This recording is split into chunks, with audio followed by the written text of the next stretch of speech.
Let me tell you something strange about regrets. We live in a world that worships forward motion, goals, growth, optimization.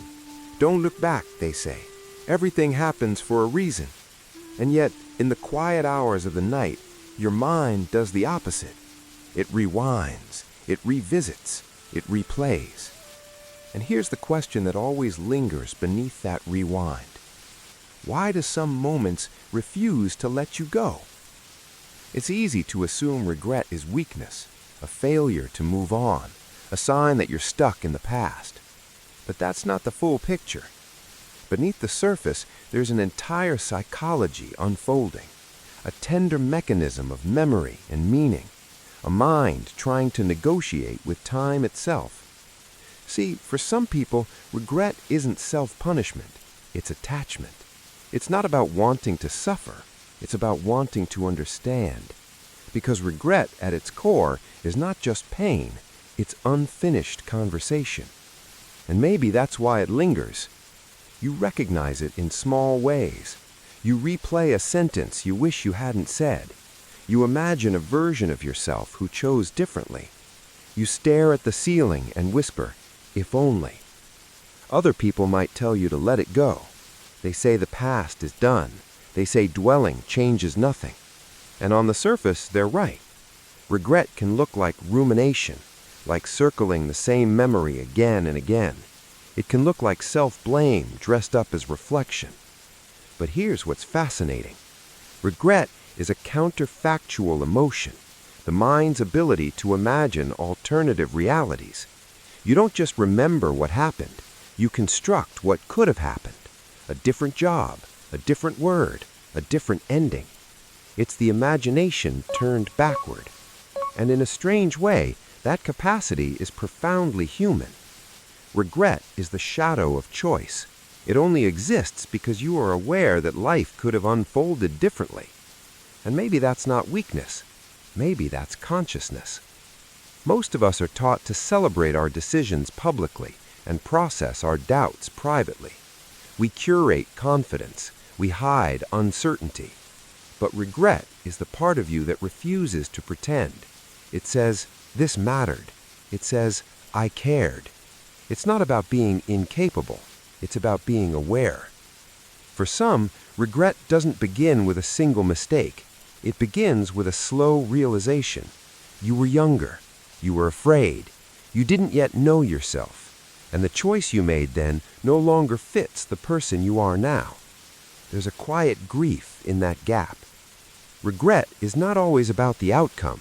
Sometimes it's about identity, the tension between who you were and who you are becoming. When your ideal self and your actual self drift apart, discomfort emerges. Regret is often the echo of that distance. It's the mind saying, "I see who I could have been," and that can ache.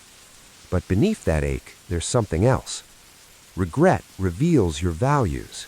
You don't regret what you never cared about. You don't replay moments that meant nothing. The intensity of regret signals depth. It shows you where your heart was invested. We are often told to brand our mistakes as lessons immediately, to convert them into growth narratives. But regret resists quick reframing. It doesn't want to be packaged. It wants to be felt. Maybe regret isn't a flaw in your thinking. Maybe it's a sign that you are evolving faster than your past decisions. And evolution can feel like loss. Loss of innocence. Loss of opportunity. Loss of who you thought you'd become. But perhaps that loss is awareness expanding. When was the last time a regret showed you something true about yourself? Not something that shamed you, but something that clarified you. What if regret isn't there to trap you? What if it's there to refine you?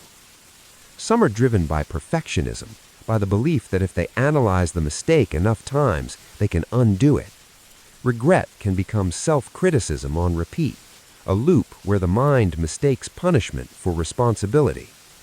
Regret can make you wiser. It can also make you smaller. It can deepen empathy because you know what it feels like to falter. It can also shrink your courage because you fear repeating the fall. Regret is proof that you believe your actions matter. Indifference has no regret.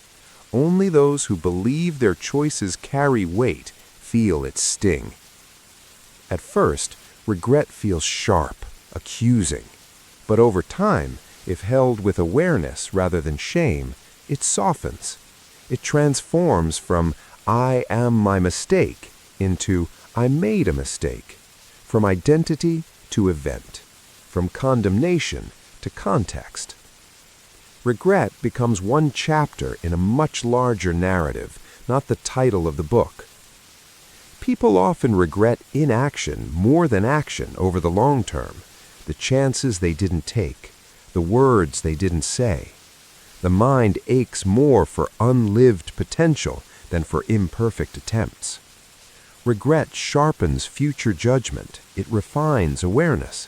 It is not just emotional noise. It can strengthen your belief that your choices shape your life, not to punish you, but to empower you. People may see you reflecting and think you're stuck, but maybe your reflection is not stagnation. Maybe it's integration. There's strength in saying, "I wish I had chosen differently," without collapsing under that truth. That's not fragility, that's maturity. Maybe real confidence isn't the absence of regret. Maybe it's the capacity to hold it without letting it define you.